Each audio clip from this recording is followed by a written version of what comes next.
first things first, good morning, everybody. Did anybody have any news or updates on what's going on with you, cybersecurity-wise, or job employment-wise, or prospects, or applications, or anything like that? Okay, fair enough. This tug-of-war discussion, I'm going to save that for last, because normally that's sort of along the lines of what we call the human interest parts of it. This is the information that I pass on based on my 32 going on 33 years of IT support and service experience. But if any of you have been looking on our Facebook page, you notice I posted a few things since last week. Last week, in case any of you missed it, we were talking about regression testing, and it is not really mentioned in the Security Plus study guide, but they do talk about what's called the software development life cycle, which includes the regression testing that I'm talking about. But they don't really cover updates that much. They say updates occur. By the way, you need to know about the software development lifecycle, but then they never put those two pieces together. So that's what I was doing last week, so that people would understand that updates and patches can be almost as hazardous as new software deployments if they're not done properly, and how you should set up your cybersecurity posture to deal with those upgrades. For example, I don't know if this is the case for us because they don't tell me, but over the weekend we have what's called our maintenance outage window, and that's when everybody goes in and does their server outage, their switch outage, their, whatever the work, database maintenance. All those things occur between Friday night and usually Sunday evening at 6 p.m. It's called the maintenance window, and that is the time when we basically tell the customers, don't expect to get online, because stuff's happening. We're in the background, turning wrenches and testing new stuff, etc., trying to make it as problem-free as possible, but we really don't know until we deploy it. So we deploy it on the weekend. If it doesn't work, we have time to back it out. And that's typically how we do it over the weekend. Well, if I were security, number one, all updates have to go through a security review. So you basically look at it and say, will this affect us from a security vulnerability standpoint?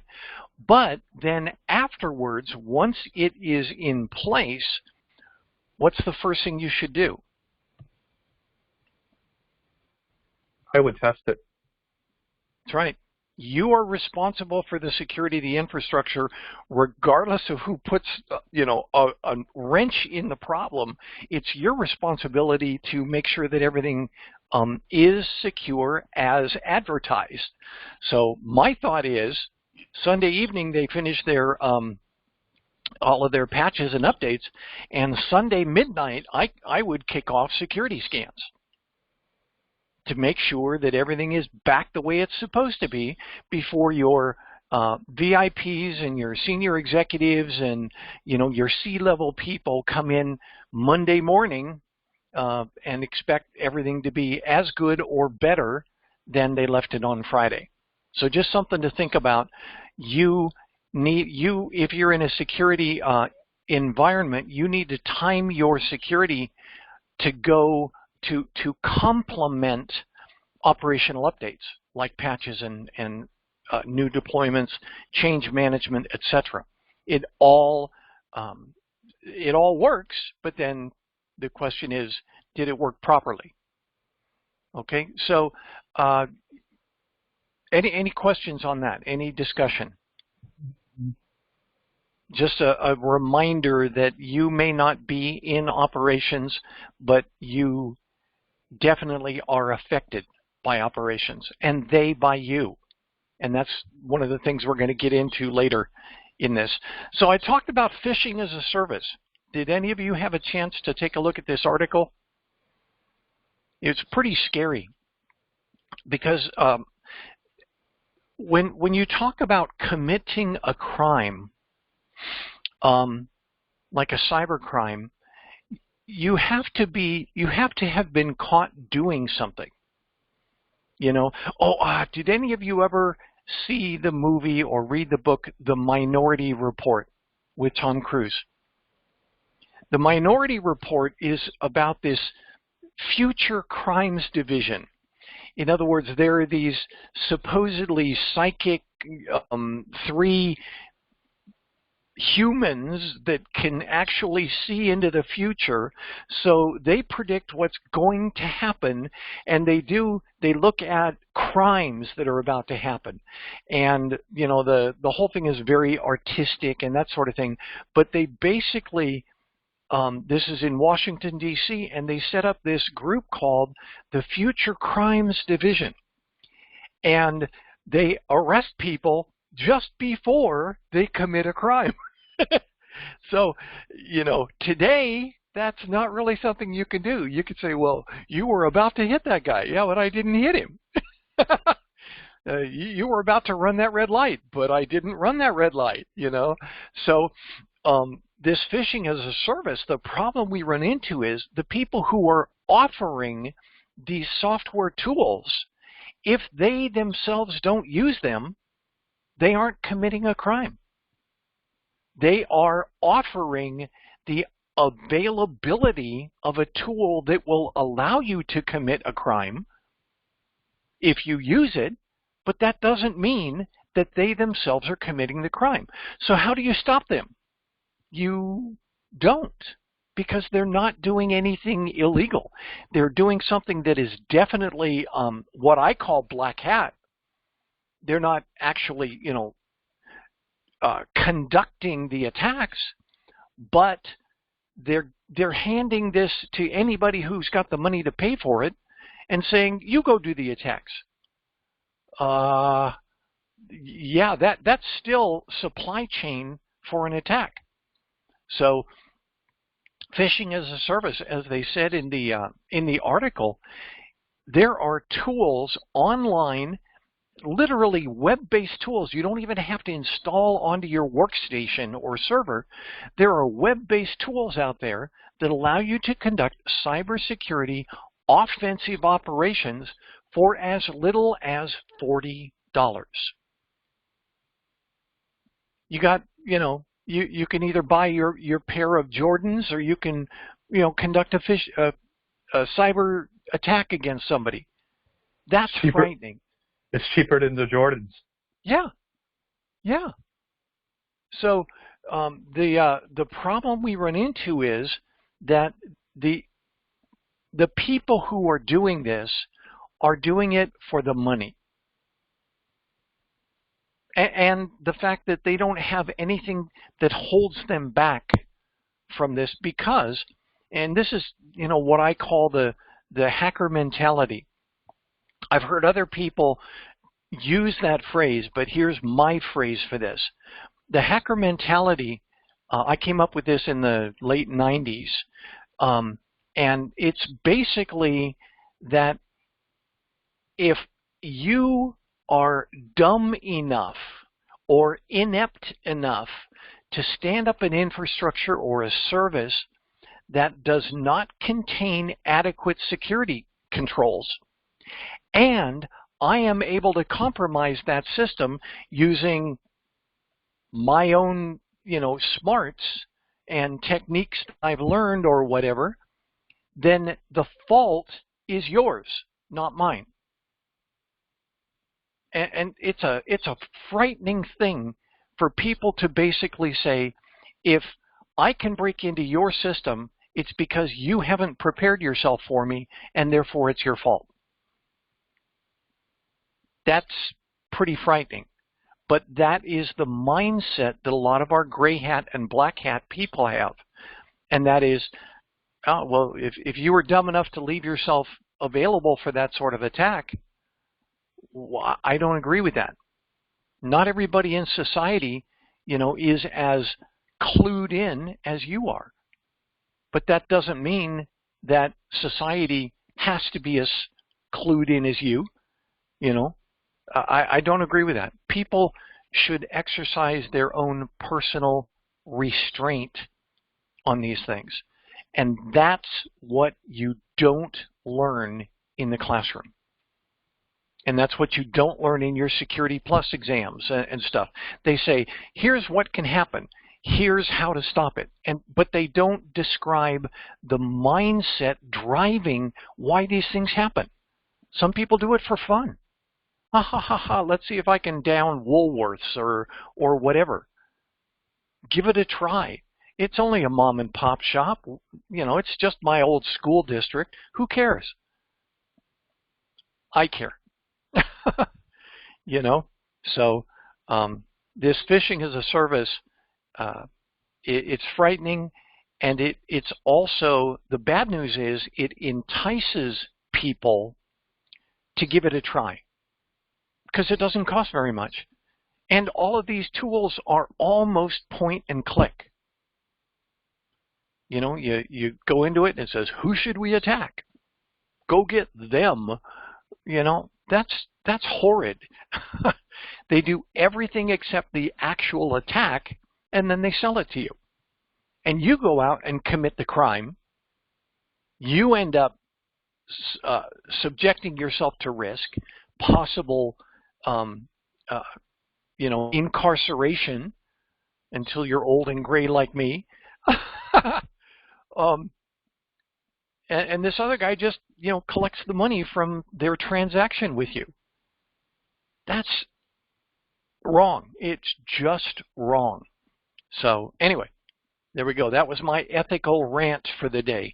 Anybody have any discussion, any questions about this? Phishing-As-A-Service or any other as-a-service capability that's out there? I'm wondering if the brokers of these Phishing-As-A-Service, if they're located outside the United States, and that's why they're not being gone after and shut down. Yeah, quite possible. When you cross international boundaries, all the rules change. There are certain countries that do not and will not prosecute hackers unless they're hacking within that country. And that's pretty scary, because I think if any of you have played around with like NordVPN, you can say, I wish to do this, whatever I'm doing from the Democratic Republic of the Congo. And poof, you now have Congo IPs. Or you say, I want to do this from Belgium. Poof, you now have Belgium IPs. So yeah, I fully agree with you, Chris. The challenge is that not everybody thinks the same way as we do. We, America, in reference to cybersecurity. We may be saying, you guys got to, close the door on this, and they're saying, yeah, well, we'll get around to it after we finish with this riot that's occurring outside our front doors trying to overthrow the government. Stuff happens that keeps them from considering it to be the same priority that we do. So stuff gets implemented slowly or not at all. Prosecution occurs or doesn't.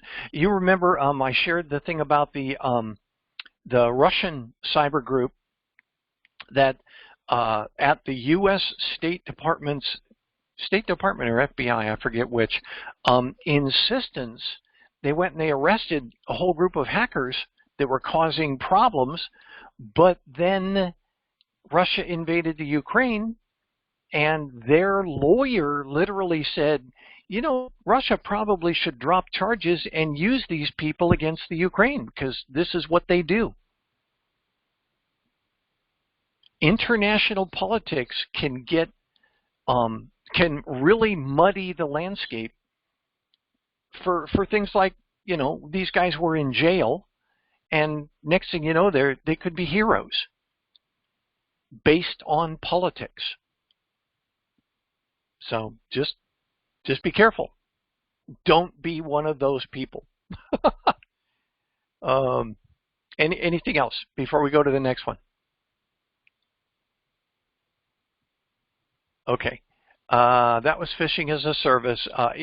This is a good article to read through just to get an idea about PhaaS, as they call it, or PhaaS, and the fact that it's out there, it's available, and therefore that incentivizes more people to try phishing against you.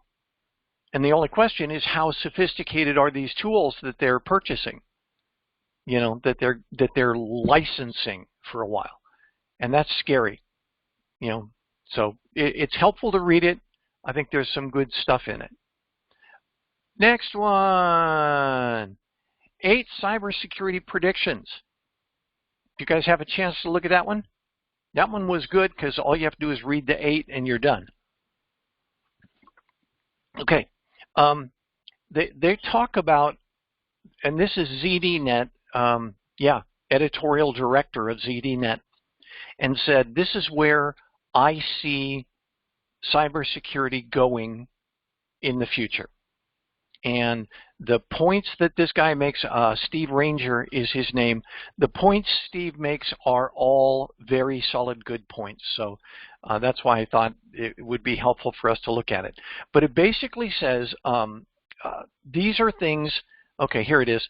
Oh, it was from Gartner. So he's just quoting Gartner. Said business leaders should bring these strategic planning assumptions into their security strategies for the next 2 years. So if you are trying to get yourself a cybersecurity job, you're going to be interviewing for a job at the same time these things are occurring. So when the interviewing manager says, what keeps you up at night? Nail it. You know? Like it says, old habits don't work. We have to be ahead of this game, and we've got to be innovative in order just to stay at parity. So, first one, consumer privacy rights will be extended. Privacy regulation continues to expand, and you guys have seen some of this on TV and stuff where the HIPAA laws are being extended. Now they're talking about greater responsibility. What's it called? The ID card, I think is what it's called, for online electronic commerce. I think it's called ID card. Those laws are being expanded and made more difficult and harder for people to step across the line and not get in trouble. They're increasing penalties. They are making the providers more responsible. That could be you for services that you actually manage and maintain.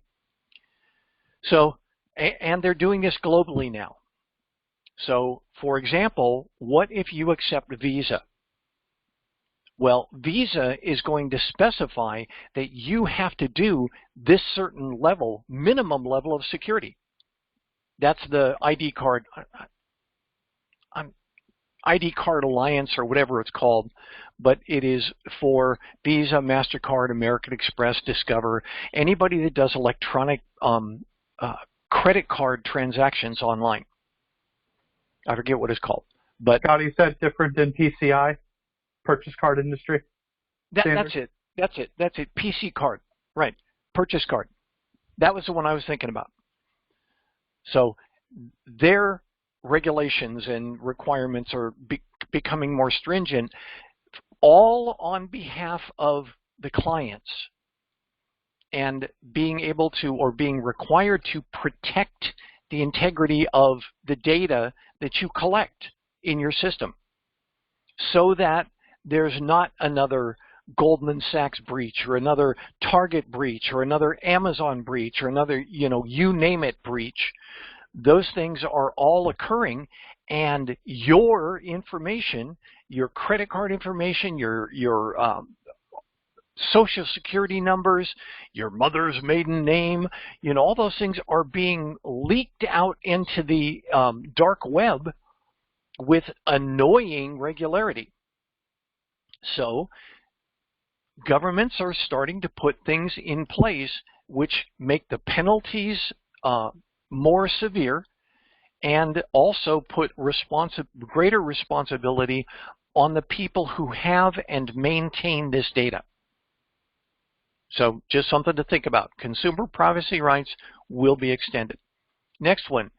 By 2025, 80% of enterprises will adopt a strategy to unify web, cloud, and private application access.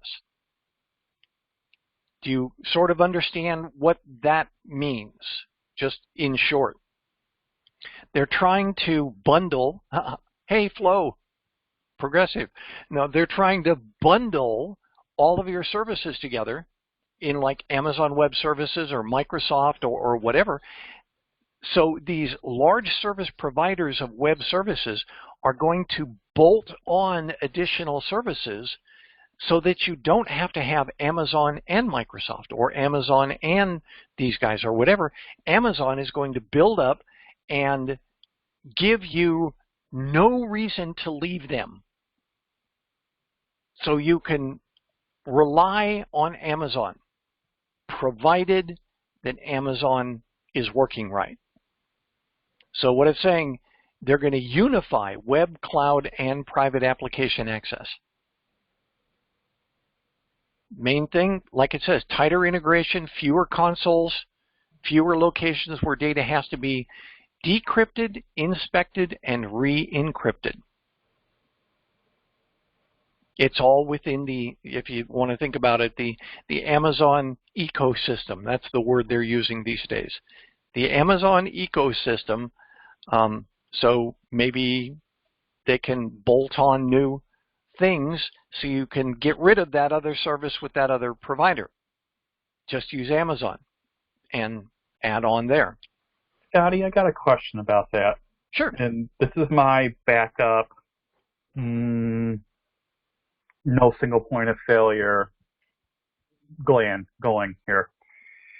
Yep. This is great in theory to me, but I can't wrap my brain around not having a second provider if I can afford it. Mm-hmm. Because I don't want that single point of failure. If AWS goes down, I'm in trouble. I'd rather have that AWS instance and then have an Azure kind of a backup other instance if I can afford it and I have it budgeted. So my question would be is, I kind of get what they're saying, but I can't wrap my brain around it from a backup. I won't say security, more of a no single point of failure area. So, I think you hit the nail on the head, Chris, when you said if I can afford it. The prices for these things are spiraling up, and a lot of C-level executives are just looking at this as a constant erosion of our bottom line. So you have to go do that budgetary battle and talk about business risk and bottom line in reference to the security of the services that we're providing. And it's going to be a harder and harder fight. You just have to be prepared for it. Another thought I have, and this is at risk of becoming the guy that says there's always a backdoor. Cloud, you have to be very careful, because if you don't plan it very well, you're going to get a surprise blindside charge that's not going to make your C-level staff happy at all. Right. One of the other issues with cloud services, and I don't know if you guys are familiar with this, for example, if you're doing Microsoft 365, using Azure or even the older Active Directory, that requires you to have what's called an ADFS server. And that ADFS server is located inside your infrastructure, and it communicates with the servers in the cloud, and therefore you are taking, how do I say this, let's say we're talking the government. Oh, no, let's talk Hasbro, okay? I'm working for Hasbro, and I have my Hasbro environment, but we're using Microsoft 365 and Exchange services. So I have an ADFS server located within my infrastructure that is configured according to Microsoft's security specifications. I'm trusting that Microsoft knows how the Microsoft servers need to be configured for maximum security, because no one in my environment is going to know anything better.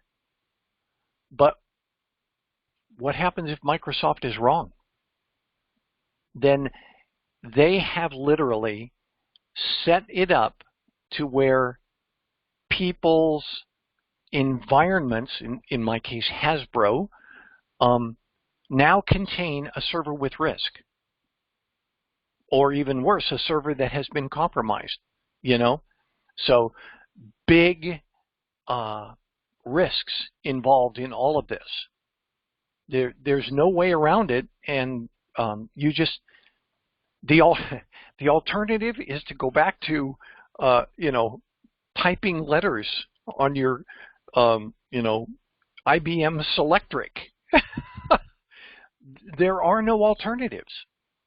All of the older ways of doing things have shown to be less helpful and more cumbersome and more error prone.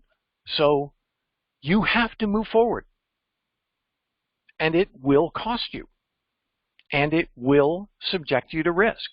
So you have to get more programs, sometimes more resources, that includes people, to help manage that risk and make it acceptable to your C-level executives. No way around it. Anybody who decides to step off that merry-go-round is basically dooming themselves to obsolescence. And that, I can have that we can have this conversation sitting here in our living rooms, but the C-level executives really have to hammer it out with their constituents and point out that this is unavoidable. Well, I wanted to, do this new program for, it's supposed to make us all sorts of money. Yeah, but we don't have the capital because we have to do this thing to stop ourselves from being another colonial pipeline. How do you balance those two? So, yeah. Yep. Okay, next one. Many organizations will embrace zero trust but fail to realize the benefits. So like it says, replacing implicit trust. Implicit trust means, for example, I am a user, and so therefore I have a certain amount of rights because I'm a user.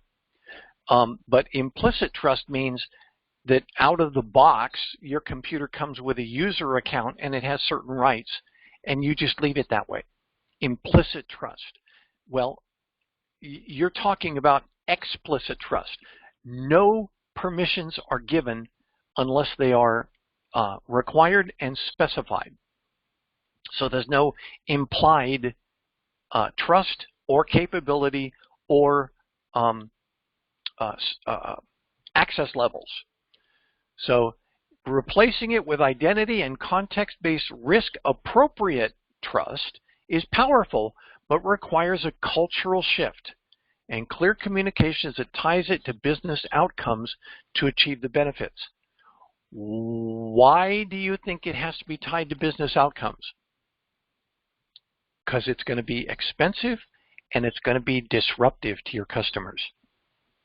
They have to know why I am now being required to carry around this security token or whatever. 6 months ago, I didn't have to do this junk.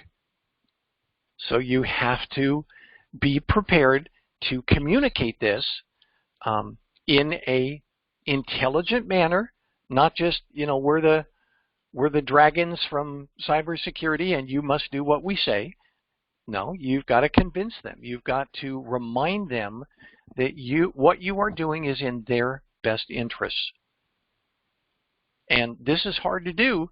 Zero trust means more controls, more fail-safes, and quite possibly more work for your customers to do the same thing they did 6 months ago with less. So just be aware. Embrace zero trust, but it's not going to be a popular thing. Next one. Here's a good one. Cybersecurity will become key to choosing business partners. What do you think that means? Thoughts? Without reading it.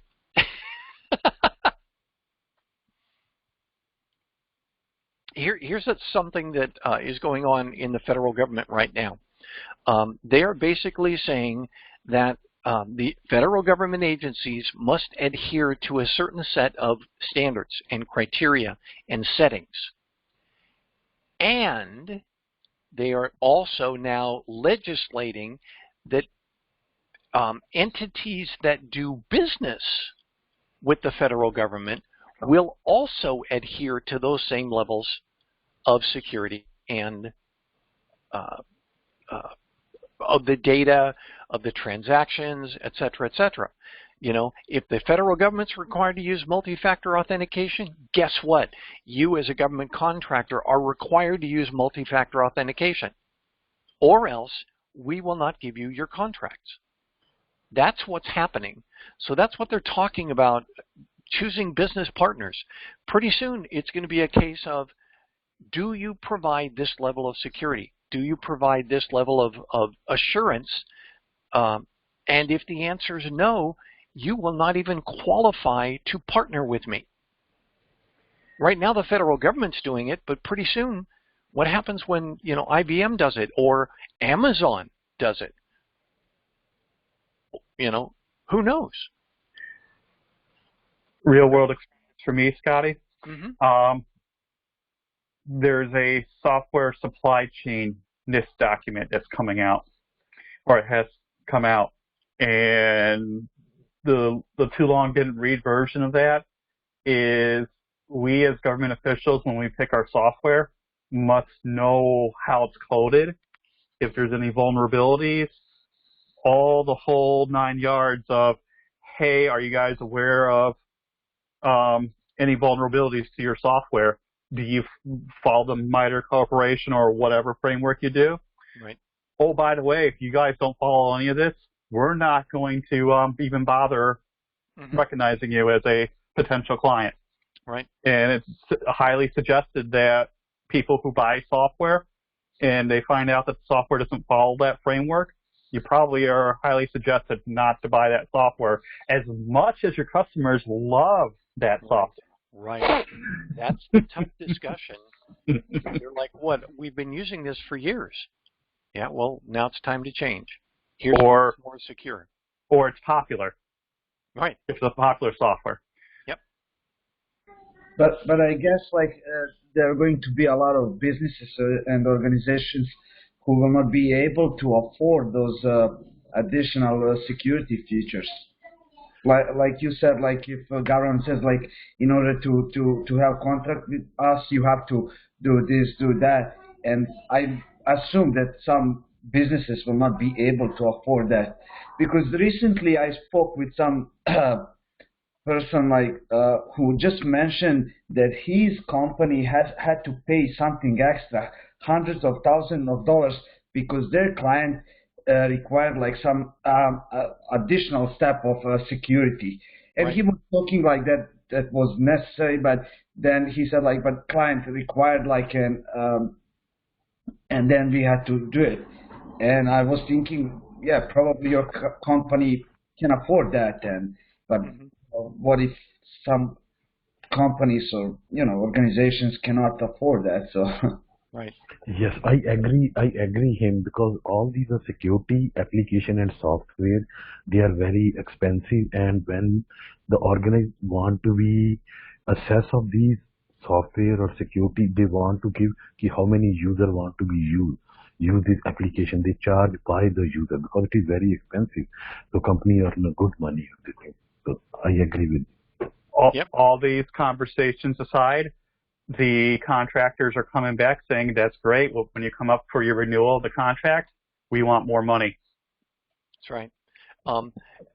I think we've seen this in the federal government specifically, where they basically say they're coming up with this new cyber reporting. What's it called? Not phishing, ransomware. Ransomware reporting. It is now, they've come up with legislation that says everybody has to report if you've been the victim of a ransomware attack. But because the federal government requires that it be done, they have to make it as easy as possible at all levels, not just the large corporations, but the mom and pop shops as well. So the federal government comes up with basically a web front end for reporting, and it's all at government expense.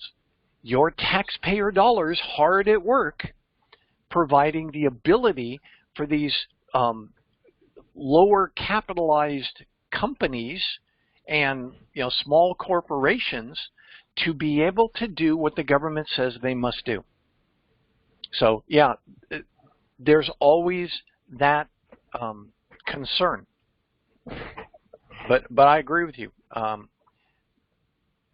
But one thing to consider on this, not every solution involves software.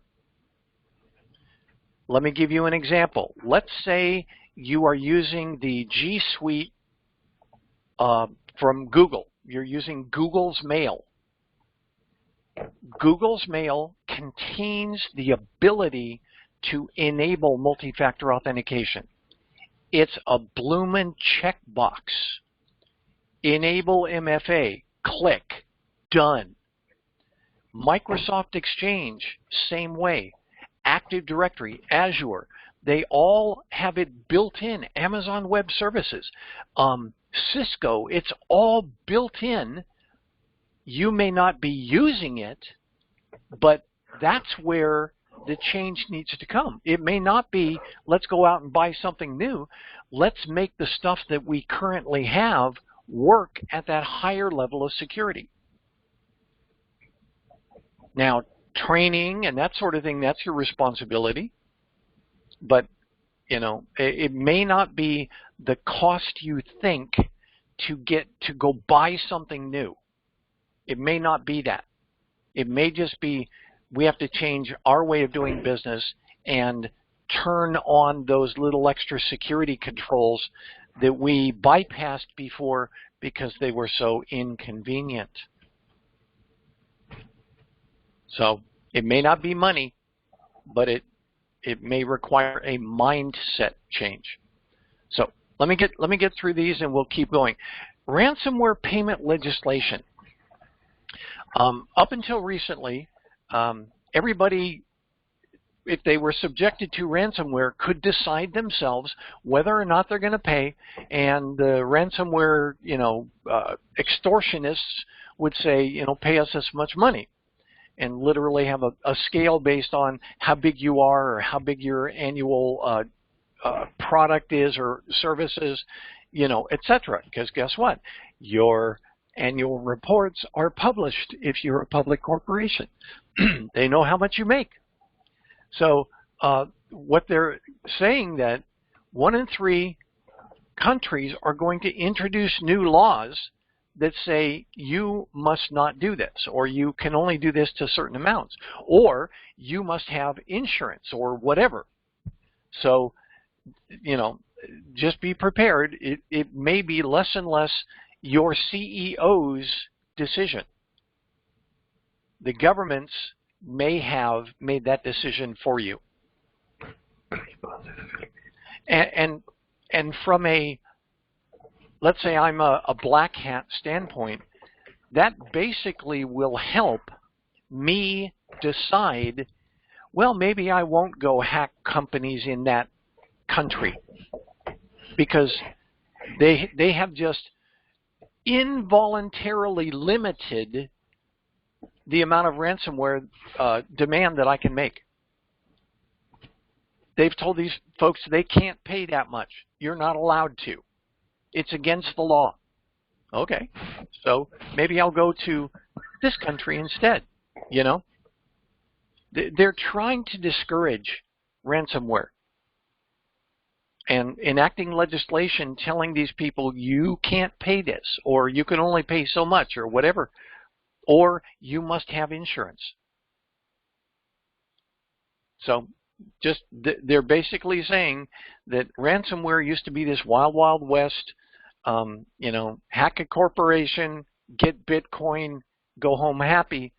That's going to change. It's going to become more legislatively restrictive. Next one. Here's an interesting one. Operational technology environments could be, you know, if anybody remembers Stuxnet. Stuxnet was the virus that got put into the Iranian nuclear facility, and it made all of their 3,000 of their centrifuges spin out of control to the point where they broke. And that slowed down Iran's nuclear enrichment capability by years. But what they're saying now is they're going to do this to where it can cause casualties. It can hurt or kill people. Think about changing flight controls for a FedEx plane and diving it into the ocean. Think about changing tracks on an automated rail yard system and crashing it into a passenger train. You know, that's what they're talking about. They're talking about, because we in society are more and more reliant on automated systems, somebody is going to start using those automated systems to hurt people.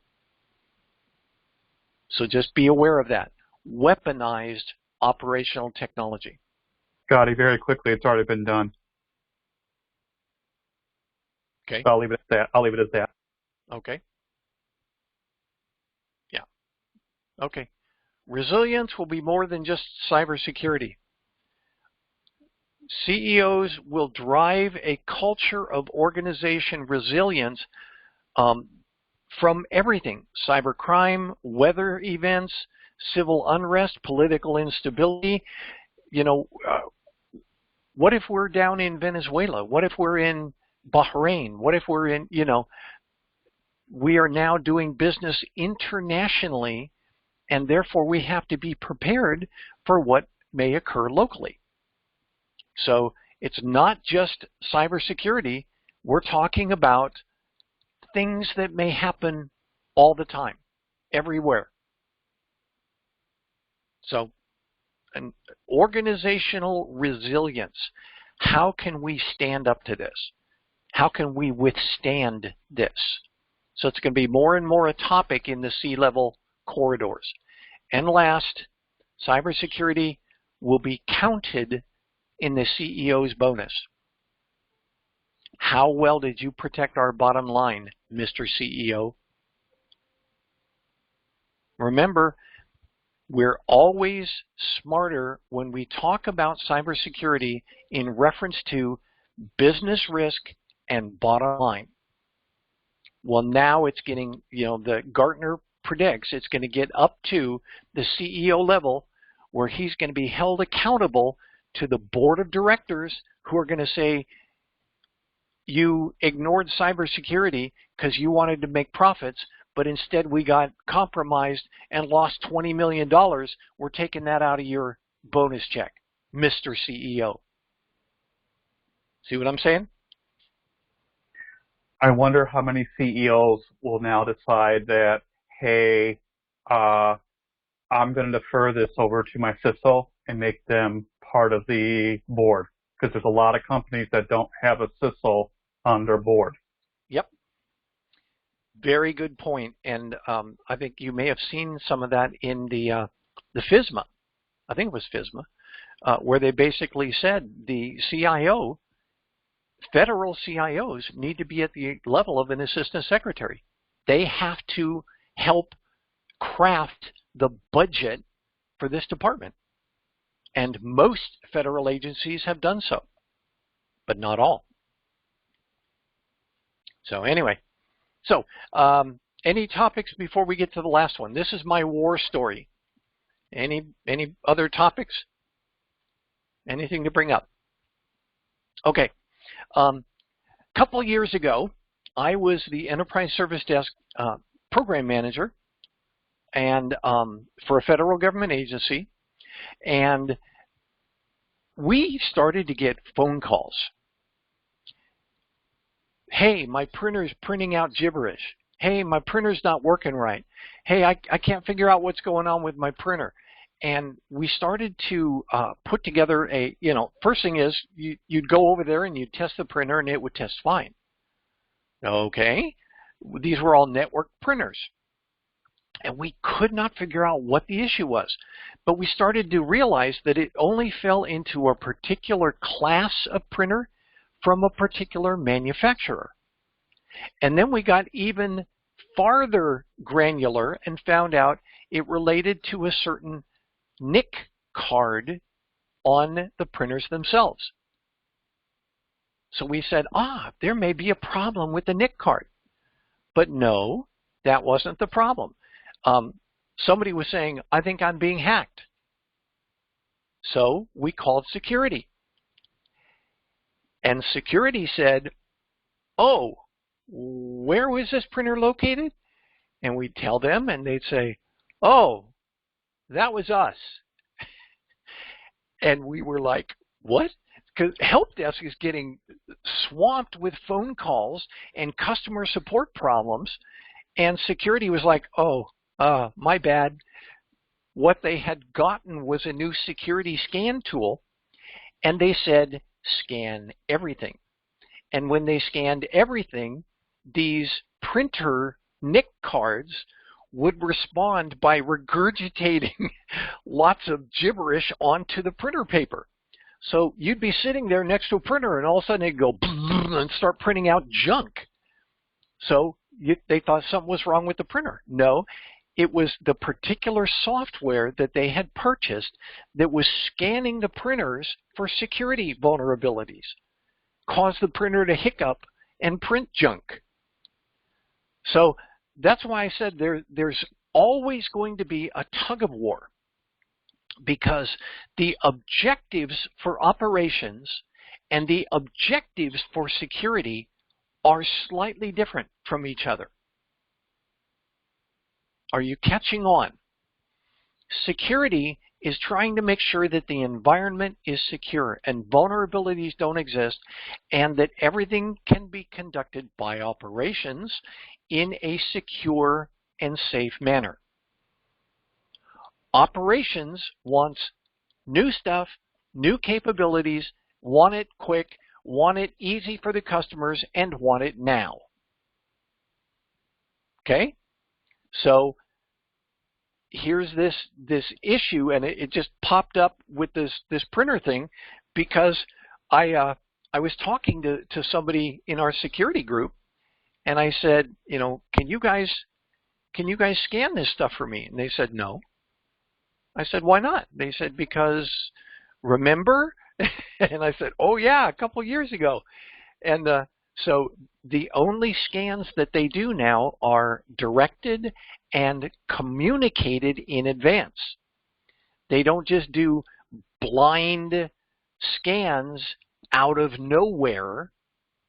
They announce them. They communicate them. But the the friction that I'm trying to describe here is they are no longer on a day-to-day basis scanning things that cause operational issues. So you have backed off on your security capability to make sure that operational capability remains at a high level. So who agrees to that back off? And that is called, any ideas?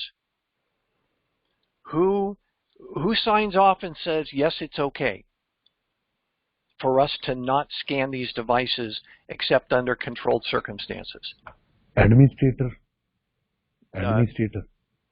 Well, it could be the CISO, Yes. but it follows a process in which the CISO or the CEO accepts the risk of that reduced capability. It's risk acceptance. Remember, we talked about it. Business risk and bottom line, if you keep everything at that level of discussion, then the CEOs can understand. They don't care about the tools that are, ooh, it's got these cute little blue things you carry in your pocket. They don't care. What they want to know is, how can we make this work in a manner that doesn't cause us to have that risk?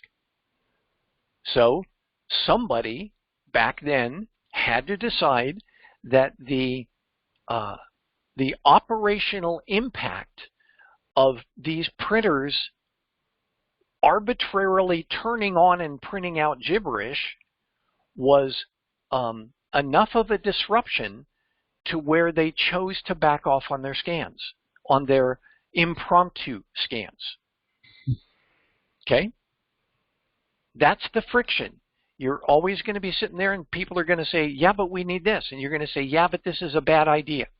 And you have to communicate that to them in a manner they understand. And I've told you this many, many, many times, but I consider this to be, the hallmark of what drives me. When I first showed up in my federal government agency, I found that CISO. Back at that time, this person was just a director. They didn't, have the high level of status that they do now, but this was just a director. And I walked into her office and I said, hi, I'm Scotty Ward. I'm the Enterprise Service Desk Manager. And she said, oh, hi, it's nice to meet you. And I said, I just want to tell you in advance, you win.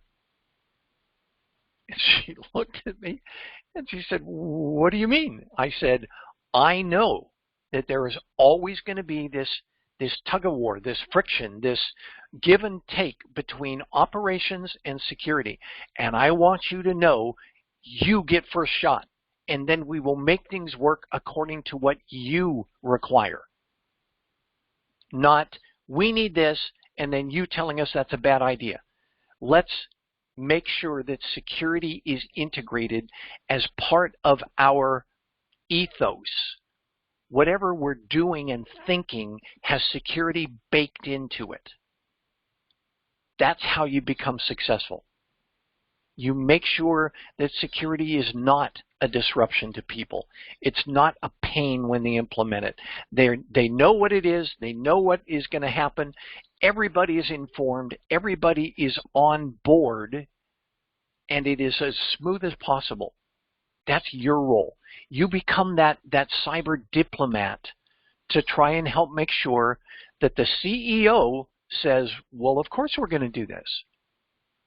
Of course we're going to do this.